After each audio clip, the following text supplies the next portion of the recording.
Kisah Nabi Soleh alaihi salam. Nabi Soleh berasal dari keluarga terpandang di kalangan kaum Tsamud. Kecerdasannya menonjol, baik hati dan ramah, pandai bergaul, serta sabar dan disukai oleh kaumnya. Nabi Soleh adalah seorang yang berani. Bakat kepemimpinannya sudah tampak sejak muda. Beliau berani memimpin dan menyelesaikan masalah umatnya dengan baik. Beliau menyelesaikan masalah umat dengan bermusyawarah. Nabi Soleh alaihi salam diutus kepada kaum Tsamud. Kaum Tsamud adalah keturunan dari Nabi Nuh alaihi salam. Mereka masih ada hubungan dengan kaum Ad yang dibinasakan pada zaman Nabi Hud. Oleh karenanya, tidak aneh jika kaum Tsamud memiliki kecerdasan yang luar biasa seperti kaum Ad, terutama dalam bidang arsitektur, peternakan, pertanian, dan perkebunan. Pada awalnya, kaum Tsamud beriman kepada Allah Subhanahu wa Ta'ala karena belajar dari kaum Ad yang dibinasakan karena tidak taat kepada Rasul-Nya. Akan tetapi, setelah beratus-ratus tahun kemudian, mereka disesatkan oleh setan dan mulai menyembah patung berhala. Allah Subhanahu wa Ta'ala pun tidak membiarkan manusia berlarut dalam kesesatan. Akhirnya, Allah Subhanahu wa Ta'ala mengutus Nabi Soleh untuk mengembalikan kaum Tsamud ke jalan kebenaran. Setelah mendapat petunjuk-petunjuk dari Allah, Nabi Soleh alaihi salam yang merupakan utusan Allah mulai berdakwah, mengajak kepada kaum Tsamud untuk menyembah kepada Allah Subhanahu wa Ta'ala. Akan tetapi, sebagian besar kaum Tsamud menolak ajakan Nabi Soleh untuk kembali ke jalan Allah dengan alasan bahwa sesembahan mereka adalah sesembahan nenek moyangnya. Hanya sebagian kecil saja yang menerima dakwah Nabi Soleh untuk beriman kepada Allah, terutama dari golongan miskin dan lemah. Para pemuda kaum Tsamud pun marah. Mereka tidak ingin kaum Tsamud mengikuti dakwah Nabi Soleh. Mereka menginginkan mereka tetap menyembah berhala. Akhirnya, untuk meruntuhkan wibawa Nabi Soleh, mereka menantang Nabi Soleh untuk menurunkan mukjizat yang mereka yakini Nabi Soleh tidak akan dapat membuktikannya. Nabi Soleh pun menuruti permintaan mereka dengan syarat bahwa mereka harus beriman kepada Allah. Lalu mereka pun pergi ke atas gunung. Dengan penuh pengharapan, Nabi Soleh alaihi salam berdoa kepada Allah Subhanahu wa Ta'ala untuk menurunkan mukjizat. Akhirnya, Allah Subhanahu wa Ta'ala pun mengabulkan doanya Nabi Soleh. Allah mengeluarkan unta dari dalam batu. Unta itu besar, gemuk, berbulu tebal, serta hamil 10 bulan. Kaum Tsamud pun terkejut akan mukjizat Nabi Soleh alaihi salam. Mereka memang ahli memahat, tapi mereka kagum bahwa unta yang sangat indah ini adalah asli, bukanlah sebuah pahatan. Lalu Nabi Soleh pun memerintahkan kepada kaum Tsamud untuk menjaga unta ini. Jika tidak, maka nantinya azab Allah akan datang. Nabi Soleh pun meminta kaum Tsamud untuk mengutamakan unta itu dalam memberi makan dan minum.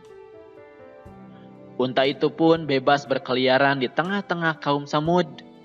Pada saat unta itu hendak minum di sumber mata air, semua ternak menyingkir seolah-olah mempersilahkan unta tersebut untuk minum.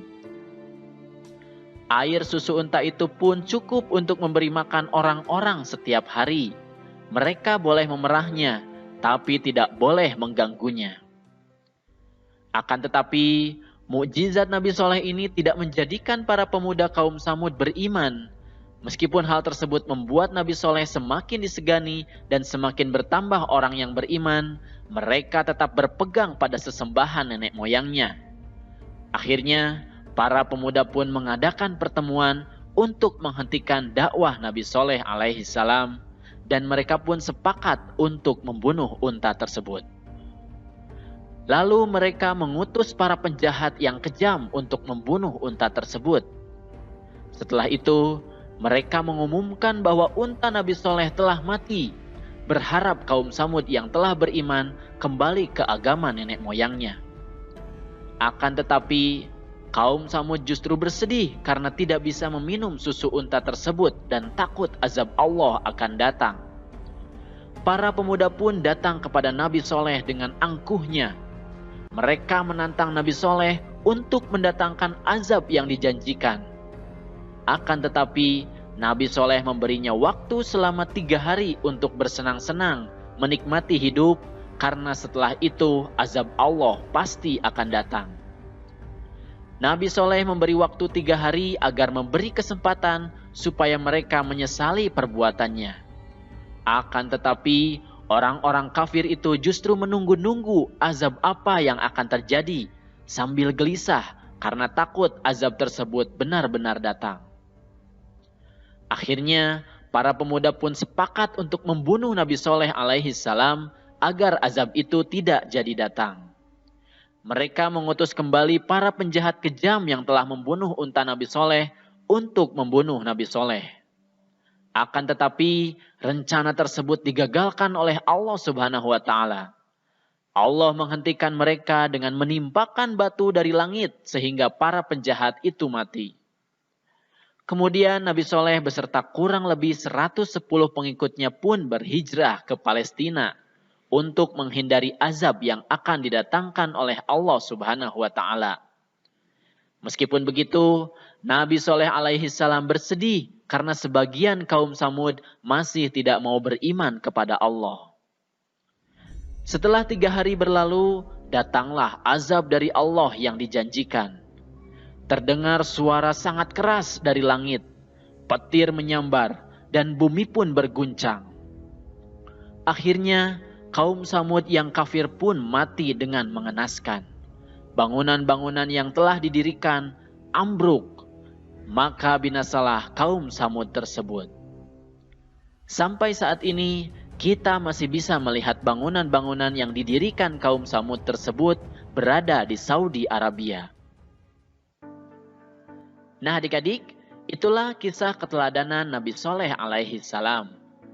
Dari kisah tersebut, ada beberapa hal yang harus kita perhatikan.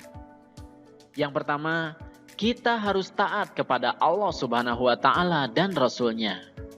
Jika kita tidak taat kepada Allah dan Rasul-Nya, maka bersiap-siaplah azab akan didatangkan kepada kita. Na'udzubillahi min dzalik. Kemudian yang kedua, kita harus beramar ma'ruf nahi mungkar atau menyuruh kepada kebaikan dan mencegah kepada kemungkaran. Kemudian yang ketiga, kita harus berani ketika berbuat benar. Dalam kehidupan sehari-hari, kita bisa berani berkata benar, menjauhi sifat-sifat buruk, dan berani mengakui kesalahan.